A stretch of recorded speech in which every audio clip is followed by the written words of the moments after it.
তোমাদের যাদের Australia, USA, UK কিংবা ইউরোপ থেকে রিজেক্ট এসেছে তারা আপসেট না হয়ে একটু স্মার্ট ওয়েতে চিন্তা করো এবং মালয়েশিয়া হতে পারে তোমাদের জন্য একটা স্মার্ট অপশন।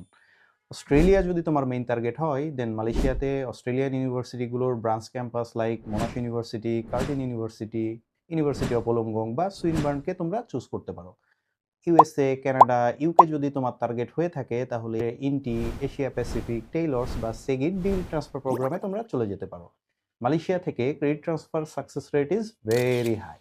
মালয়েশিয়াতে তোমরা শিওর শট একটা স্টার্ট পাইলা, 1 বা 2 বছর পর ক্রেডিট ট্রান্সফার করে চলে গেলা তোমার ড্রিম ডেস্টিনেশনে। আর খরচও হইল তোমার 3 ভাগের 1 ভাগ অনলি। সো রিজেকশন নিয়ে আপসেট না হয়ে স্মার্টলি প্ল্যান করো। অ্যান্ড ফ্লাইওভার কনসালটেন্সি এক্ষেত্রে তোমাদের প্রপার হেল্প করবে কোনো রকম সার্ভিস চার্জ ছাড়াই। আর মালয়েশিয়ার ক্ষেত্রে আমরা আমাদের স্টুডেন্টসদের দিচ্ছি ফ্রি এয়ার টিকিট। সো যে কোনো প্রয়োজনে যোগাযোগ করে ফেলো। টাটা।